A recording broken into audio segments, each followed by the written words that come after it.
हरिओम। ओम आनंद ma'am, Om Shanti ma'am, ओम ज्ञान ma'am. आप सभी दर्शकों का हमारे चैनल पर स्वागत है। आज हम लोग बीएड सेकंड सेमेस्टर के अंतर्गत शैक्षिक तकनीकी के में बौद्ध स्तर के शिक्षण का हम लोग अध्ययन करेंगे। बौद्ध स्तर के शिक्षण का तात्पर्य यह है अध्यापक द्वारा विद्यार्थियों के अंदर सोच समझ, विषयों के प्रति, व्यवहार के प्रति, क्रियाओं के प्रति, अधिगम के प्रति विकसित करना ही बौद्ध स्तर का शिक्षण कहलाता है। यानी अध्यापक द्वारा कक्ष में पाठ्यक्रम के माध्यम से अधिगमकर्ता के सोच, विचार, समझ, क्षमता, क्रिया इत्यादि के प्रति क्षमताओं का विकास करना, सोच समझ, क्रिया, व्यवहार इत्यादि की क्षमताओं को विकसित करना या विकास करना ही बौद्ध स्तर का शिक्षण कहलाता है। बौद्ध स्तर, अंडरस्टैंडिंग लेवल ऑफ टीचिंग, यानी अध्यापक शिक्षण के माध्यम से यह क्षमता जो विकसित करता है। फिर भी इसके विभिन्न लक्षण, विभिन्न स्वरूप इस प्रकार हैं। जैसे जब बौद्ध स्तर पर अध्यापक शिक्षण करता है यानी पढ़ाता है विद्यार्थियों को, तो उनके अंदर सोच समझ, किसी विषय को अपने ढंग से सोचने समझने की क्षमता का विकास होता है। दूसरा, वह लक्षणों को पहचानने लगते हैं, लक्षणों के भी आधार पर उस विषय को समझने लगते हैं और उस विषय का अपने संदर्भ में, अपने समझ में भी अर्थ निकालना शुरू कर देते हैं। किसी भी बात पर, किसी भी जानकारी पर वह विचार करने की उनके अंतर्गत क्षमता आ जाती है। विचारों, दूसरे के विचारों को समझने की भी उनके अंतर्गत क्षमता आती है। जब शिक्षक कक्ष में बौद्ध स्तर पर शिक्षण कार्य करता है यानी पढ़ाता है, तब उन विद्यार्थियों के अंदर किसी चीज को सोच समझकर मूल्यांकन करने की भी क्षमता आ जाती है। वह संबंधों को जोड़ करके भी समझने बुझने, रिश्ते नाते बनाने या रिश्ते नातों को समझने की क्षमता भी आ जाती है।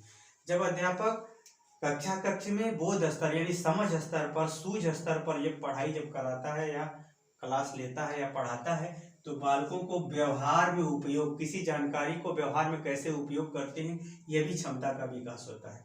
और व्यवहार के अंतर्गत जो यंत्र का प्रयोग होता है, जो उपकरण का प्रयोग होता है, वह भी करना सीख जाते हैं। जैसे आप गाड़ी कब चलाते हो, गाड़ी चलाने की जानकारी तो 1 मिनट में हो जाती है, परंतु जब उसको अभ्यास में लाते हो, अभ्यास में लाने के बाद जब उस पर आप कमांड कर लेते हो, सोच समझ, शरीर और मस्तिष्क दोनों के माध्यम से सोच समझ और अभ्यास कर लेते हो, तब वह बौद्ध स्तर में आ जाता है। तो ये जो यंत्रों का प्रयोग करना भी किसका है, बौद्ध स्तर के शिक्षण का ही परिणाम है।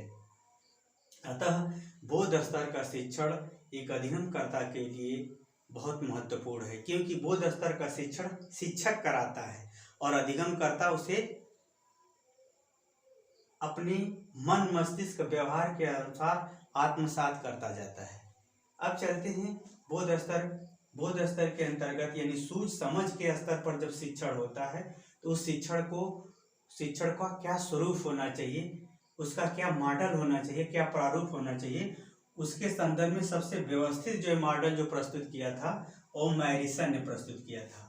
मैरिसन का बौद्ध स्तर शिक्षण प्रतिमान मॉडल, यानी बौद्ध स्तर पर जब कक्ष चलाई जाए तो उसमें किन किन बातों को ध्यान में रखना चाहिए, उसको जो है बताते हुए मैरिसन ने अपने मॉडल को प्रारूप निर्धारित किया था। पहला, केंद्र बिंदु, यानी अध्यापक जो है जब बौद्ध स्तर पर शिक्षण कराता है या कक्ष में बौद्ध स्तर पर जब बालकों को पढ़ाता है, तो उनको सूझ समझ को इस प्रकार विकसित करता है, उनके समझदारी सोच समझ को इस प्रकार से आगे बढ़ाता है कि जैसे वह विषय पर नियंत्रण कर ले, विषय पर स्वामित्व बना ले, मतलब विषय पर उनका कमांड हो। इस ढंग का वह अधिगमकर्ता में योग्यता डेवलप करता है। यही इसका मुख्य, इस बौद्ध स्तर का मुख्य फोकस बिंदु है, यानी सूझ समझ इस प्रकार से वह अधिगमकर्ता में विकसित करता है अपने शिक्षण के माध्यम से, जिससे अधिगमकर्ता उस विषय पर क्या कर ले, कमांड कर ले, स्वामित्व स्थापित कर ले, यानी उस विषय के प्रत्येक पहलू को अच्छी ढंग से समझ सके। ये इसका मुख्य फोकस होता है। दूसरा, यदि हम बात करें तो शिक्षण जो बौद्ध स्तर का जो शिक्षण होता है उसकी संरचना कैसे की जाती है, उसका निर्माण कैसे किया जाता है, उसके जो 5 स्तर हैं अन्वेषण, प्रस्तुति, आत्मसातीकरण, व्यवस्था और वर्णन। यह पांचों स्टेप जो है, पंचपदी स्टेप जो है, यह मैरिसन का है बोध स्तर पर।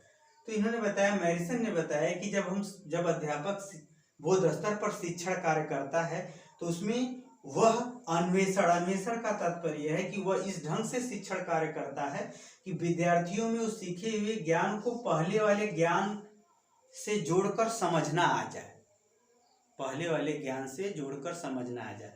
जैसे आप गिलास देखते हो तो उसके आधार पर गिलास की आकृति जैसी कोई दूसरी आकृति भी बच्चों के मन में आ जाए कि पहले ऐसा हो, ऐसा कुछ था, या ऐसा हुआ था, या हम ऐसा देखे थे, ऐसे टाइप का, यानी पूर्व ज्ञान से उनको जोड़ने की क्षमता आ जाए। दूसरा, विषयों को क्रमबद्ध से सीखने या जानने समझने की क्षमता आ जाए। प्रस्तुति यानी ज्ञान की प्रस्तुति वो सिस्टमेटिक कर सके। यह तभी हो सकता है जब प्रत्येक ज्ञान को अच्छे ढंग से समझा हो, उस प्रत्येक ज्ञान के महत्व को अलग अलग समझता हो, तब वह ज्ञान की प्रस्तुति व्यवस्थित रूप से क्रम ढंग से कर पाएगा। तो वो बोध स्तर के शिक्षण के फलस्वरूप शिक्षण की संरचना में अन्वेषण का निर्माण, अन्वेषण स्तर पर शिक्षक इन गतिविधियों को अधिगमकर्ता के योग्यता क्षमता को निर्मित करने संबंधी क्रियाकलाप करता है। आगे चलते हैं तो इसका जो दूसरा महत्वपूर्ण है, संरचना का जो दूसरा महत्वपूर्ण दृष्टिकोण है वह प्रस्तुतिकरण। यहाँ प्रस्तुतिकरण जो है, जब शिक्षक बोध स्तर पर शिक्षण कार्य करता है तो बालकों में क्रियाओं को प्रस्तुत करने की क्षमता में का विकास होता है, उनको अभ्यास करने की क्षमता में विकास होता है, किसी विषय को या किसी कार्य को खंडों में बांटकर उसको अध्ययन करने का या कार्य करने का विकास होता है, और समस्याओं का निदान भी करने की क्षमता का विकास होता है, और विषयों को एकीकरण करके समझने का भी क्षमता का विकास होता है। तो यानी इस संरचना संबंधी जो दूसरा स्टेप है वह जब दूसरे प्रस्तुतिकरण अध्यापक जब करता है कक्षा में किसी विषय का, तो इन क्षमताओं को विकास करने के लिए, इन क्षमताओं के प्रति सोच समझ विकसित करने के लिए शिक्षण का प्रस्तुतिकरण होता है।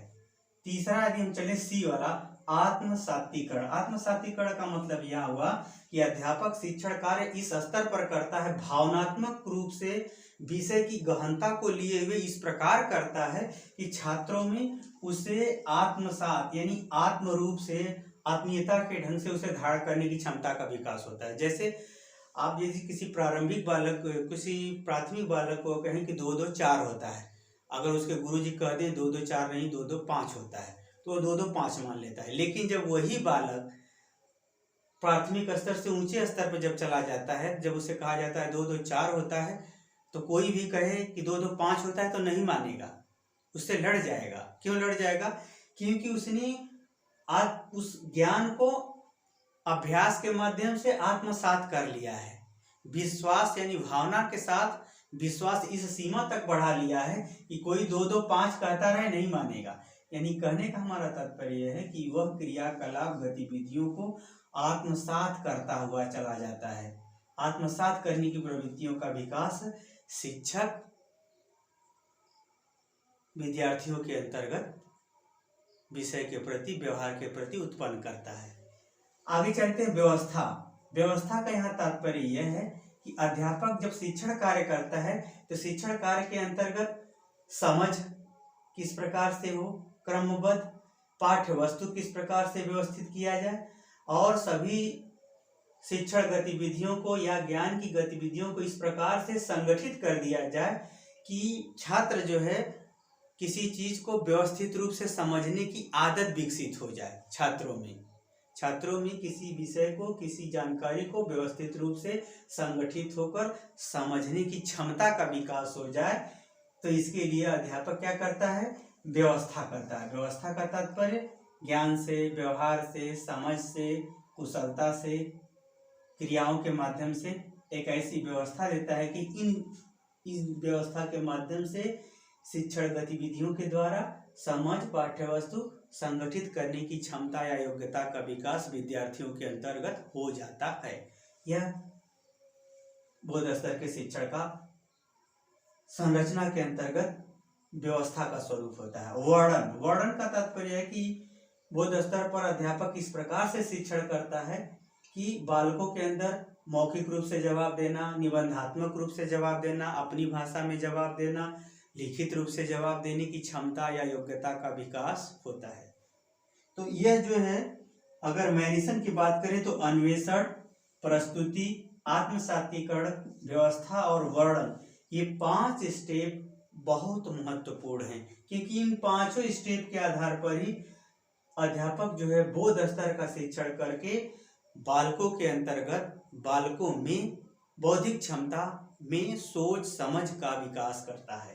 आगे चलते हैं। अगर सोच समझ सामाजिक दृष्टिकोण से देखा जाए बौद्ध स्तर पर, तो अध्यापक जो है सामाजिक स्तर पर बौद्ध स्तर के अंतर्गत जब शिक्षण करता है तो सामाजिक क्रियाकलापों या सामाजिक प्रणाली में क्या चेंजिंग आते हैं छात्रों में, तो छात्रों के अंतर्गत समाज को नियंत्रण करने की क्षमता बढ़ जाती है जब बौद्ध स्तर पर शिक्षण होता है। समाज के क्रियाकलापों में सक्रियता रूप से वो भाग लेने लगते हैं और समाज के प्रत्येक कार्य और दायित्वों के महत्व को समझने लगते हैं। यह जब बौद्ध स्तर पर शिक्षण होता है तो इसके परिणाम स्वरूप बालकों में इन योग्यताओं और क्षमताओं का विकास होता है।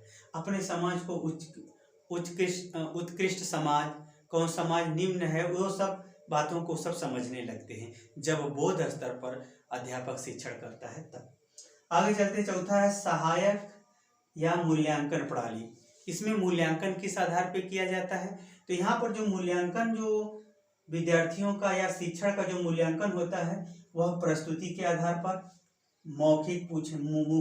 मौखिक रूप से किसी बात के बारे में जानकारी के आधार पर, निबंध के आधार पर, निबंधात्मक गतिविधियों के आधार पर अधिगमकर्ता का मूल्यांकन होता है कि वह बौद्ध स्तर के शिक्षण को कितना समझा है, क्रिया के आधार पर, प्रयोग के आधार पर और किसी के प्रति सोच के यानी अवधारणात्मक, किसी के प्रति सोच का किसी के प्रति समझ के आधार पर भी उसका मूल्यांकन किया जाता है। यहाँ पर मूल्यांकन एक प्रकार से व्याख्यात्मक रूप में, क्रियात्मक रूप में, निबंधात्मक रूप में और अवधारणात्मक रूप में ही इसका मूल्यांकन किया जा सकता है। इसके मूल्यांकन के लिए कोई 1 शब्द, 2 शब्द, 3 शब्द नहीं होते, बल्कि क्या होते हैं, एक व्याख्यात्मक स्वरूप होता है जिसके आधार पर बौद्ध स्तर के शिक्षण का मूल्यांकन किया जाता है। और ये सभी मूल्यांकन करने संबंधी गतिविधियों का विकास शिक्षक बौद्ध स्तर के शिक्षण के कारण से ही छात्रों में विकसित कर पाता है।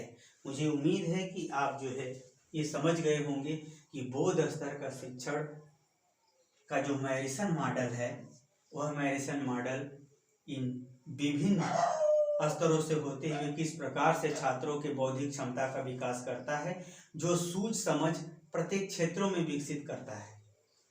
मुझे उम्मीद है कि मेरा व्याख्यान आप समझ गए होंगे। समझ गए तो कमेंट बॉक्स में ज़रूर बताइएगा और हमारे चैनल को लाइक, शेयर, सब्सक्राइब जरूर कीजिएगा। आज के लिए इतना ही। हरिओम।